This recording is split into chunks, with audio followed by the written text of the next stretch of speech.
Hello and welcome to the Test Tube podcast. As always, I'm your host Dan. Today is a very special episode. We will be talking about all things inclusivity. So let's get right into it. Wahoo!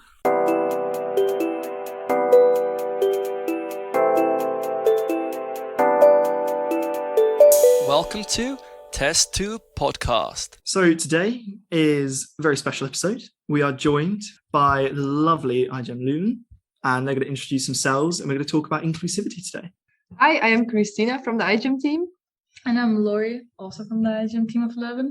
I'm also joined by my two lovely Exeter people working on inclusivity too. So if you guys want to introduce yourselves. Hi, I'm Grace from the Exeter iGEM team. Hi, I'm Ellie, also from the Exeter iGEM team. What would probably be useful to start off with is if you guys would like to introduce your inclusivity work as an overview, and then I'll let these guys get on and explain what their project is. For our job in inclusivity, we decided to also make a podcast about scientists that have overcome adversity. And despite all that, they managed to become one of the greatest scientists in the world. And we thought it would be beneficial for also iGEM teams because, it's very normal for all of us to hit roadblocks and protocols are not working in the lab and stuff like that. So it's basically for all of us to keep persevering and despite these problems to find a way and be inspired from these amazing scientists. That's awesome. Any barriers in particular that you're addressing?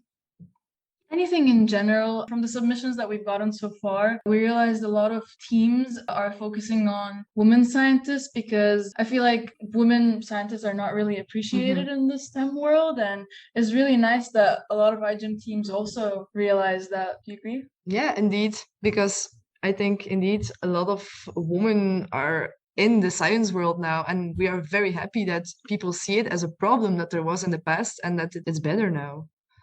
Can I just ask, a lot of your entries, because I know it was each team kind of send in a 5-minute clip, was it people talking about their personal experiences, so kind of current discrimination, or was it historically how there's been? It was more historically, like persons they chose, for example, Rosalind Franklin or Marie Curie. So a lot of women, as you can hear, but indeed more like historical figures because we look up to them. So I think, and it's always easier to talk about somebody else's problems than your own problems, I guess, because it's very personal. I think Rosalind Franklin is such a great one because I've read Discovery of the DNA Helix by James Watson, and lots of his criticisms of her were purely appearance-based, and if she wore more makeup, she'd be so more attractive, like that's relevant in any way. So I remember reading that and being really angry about what indeed. Let us be the woman we want to be, I mean. Yeah. Have your perspectives changed as a result of this then? I mean, you said you've gotten stuff from all sorts of teams. Have you since doing this project, have you taken on new perspectives or new mindsets since starting? Yeah, more like we realize how privileged we are in a way. Like, for example, we decided to do our project about Katherine Johnson. She's a mathematician for NASA, and she did the main calculations for the first US flight into space. And it was really difficult for her to reach where she did reach, and she was never allowed in the meeting rooms because she was female. And she also had to, for example, in her building, there were no colored bathrooms because segregation was still a thing in Virginia at the time. And so she had to run like half a mile every time to another building to go to the toilet. And it's just, despite all that, she still achieved so much. And we just realized how privileged we are. It's really sad that even in the late 1950s, it was so much more difficult. Yeah, that's true. Especially as being a woman now in science, you see how much they fought to get here to the moment that we are now. But still, it still exists, of course. You hear a lot of stories where people still say, oh, you're a woman and you want to study engineering. Oh, you won't fit in here. And then you're like, whoa, this is like the 21st century. How can it be like that? But it still exists, so... Do you think you have faced any barriers as a woman in STEM? I'm originally from the Middle East, and I was studying there in high school. And when Christina asked me this question, I thought about it, and the first thing that came to my mind is I had a math professor, and he said it in front of the whole class that engineering and physics is for men, and biology and nursing is for women, like to my face. And I was telling Christina that that's probably why I went into engineering. Of course, the passion of it, but that's probably the last push that made me go, I'm doing this. And 10 years from now, when I'm an engineer and actually working, I really want to email him and be like, see, I made it despite being a You should. woman in the Middle East. And That's really interesting because I think statistically of all the subjects, I do biology, which I think is most equal with boys and girls. So is engineering the most divided? I don't know if it's divided, but at least in my year, I can probably count on my like 2 hands how many girls there are in my degree compared to like 100 boys that are left. But I study bioscience engineering, and I have the feeling it's pretty mixed at the moment, and the couple of years that are coming are all a bit fine, I guess. But if you go more into civil engineering, I guess it's all more boys. That's true. How do you think that affects things as a student, kind of on a day-to-day basis? You mean like enrollment? You Yeah, think about, oh, is I there won't have just friends. Yeah, kind of maybe. the feeling of uncomfortability I think rather it than can happen because also when you enroll, people can react like, oh, you're gonna study civil engineering. That Yeah. happened to me. I forgot. Yeah. It's kind of a okay. It's a. Can I say the Yeah, story? sure. I was in a bar. I don't know if we can talk about it in a podcast, but Oh, I was in a. we can talk about being in a bar. I was in a bar and this older gentleman was talking to me who I did not want to talk to, and he asked me what I was going to study, and I said engineering, and he looked at me weirdly, and he was like, No, a "Isn't that girl? weird? Isn't Yeah. that weird for a woman?" He actually said that, and I was like, I can't believe someone actually said that to my face. Yeah, it really happens. Crazy. It's obscene that can happen ever. We're in the 21st century. How is this still a thing? Yeah, that's true. Ellie and Grace, would you like to talk about any barriers you faced? To be honest, I think I am very fortunate. My mum actually did physics at Oxford in Christchurch, which I think took women in later than the rest of them. I'm not sure, but I think she was like the 9th female ever to do physics at that college. So I think your home life really influences how you feel, and I personally don't think I've ever been discriminated against as a woman. And there's actually a Women in STEM society that has just been set up at Exeter. And I thought, oh, that's really cool. Like that applies to me. I might get involved kind of thing.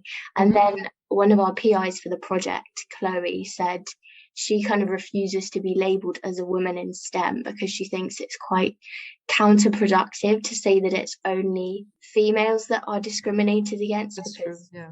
Disabled people of colour, and it kind of made me rethink that phrase as something. So I've kind of taken that on to an extent, I think, now that I don't think it necessarily means that I am discriminated against because I am a woman in STEM. I mean, it's something that I'm still proud of. But yeah, I thought that was a really interesting way of looking at it. Should we have Ellie and Grace give us a quick rundown of Exeter's Inclusivity project? All right, well, we have 3 main things that we're focusing in on for our project. So all of them center around improving barriers in STEM for disabled people. So the first one we're looking at is just purely looking at the barriers faced by disabled people in STEM. So we're doing a series of interviews trying to ask about things such as, do they feel safe in their workplace? Do they feel that they have an equal voice in their field? Do they feel like that they've had the similar opportunities as like their non-disabled counterparts? Things like that. The second part we're addressing is we're trying to directly address some of these barriers by giving some physical accessibility solutions. So we're mainly focusing in on micropipettes. I'm sure, as you know, another iGEM team, you guys know how much we use micropipettes. Like you literally cannot escape them. And it's like that for every biolab. So if you have, for example, a motor coordination issue or an issue with like grip strength, using a micropipette isn't accessible to you, and therefore an entire field of STEM becomes inaccessible to you. So we're trying to develop some tools that we can add onto micropipettes to make it accessible for people with those conditions. Wow. And we're hoping to get some testing done hopefully soon so we can provide some actual data on whether that works.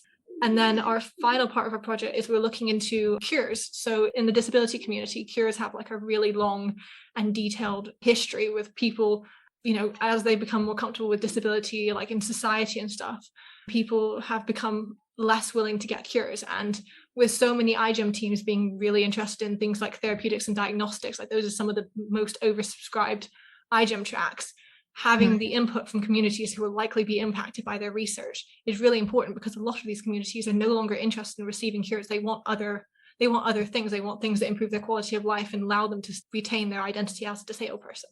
I love the micropipette idea. Yeah, it's indeed. so good.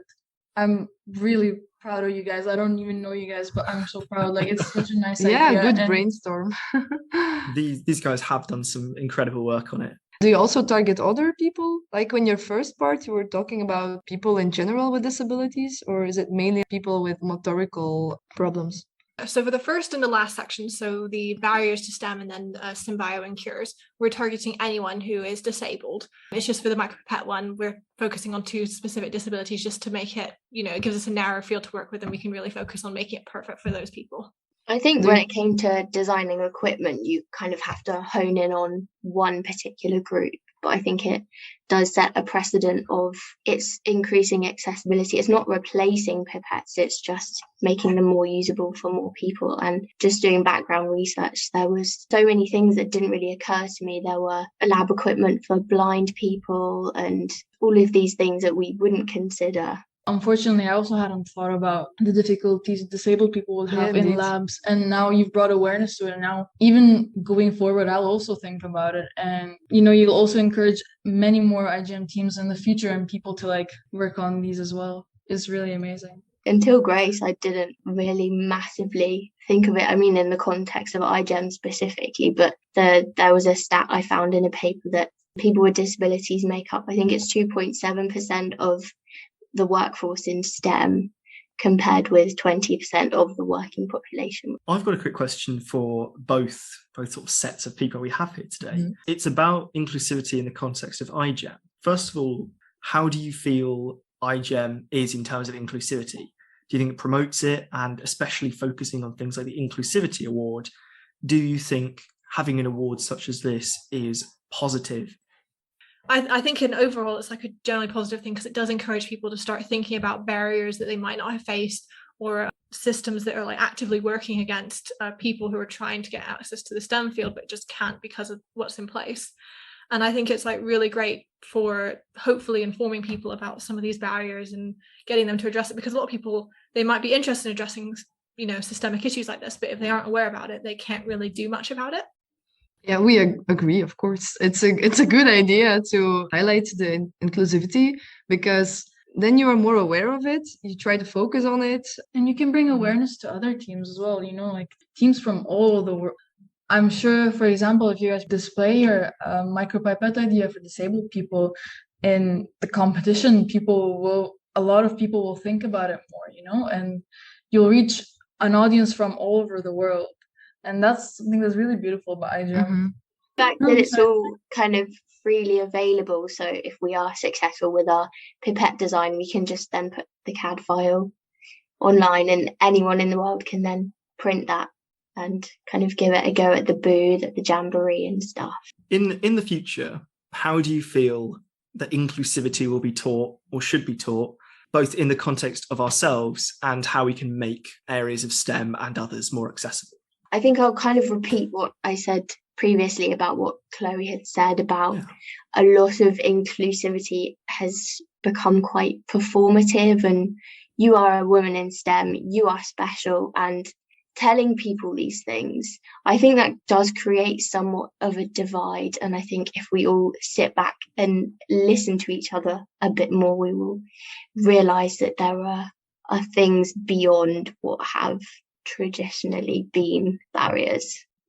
I think the best way to encourage inclusivity in the future is genuinely to teach kids from the start, to encourage STEM for kids. For example, I really want to get my sister into coding.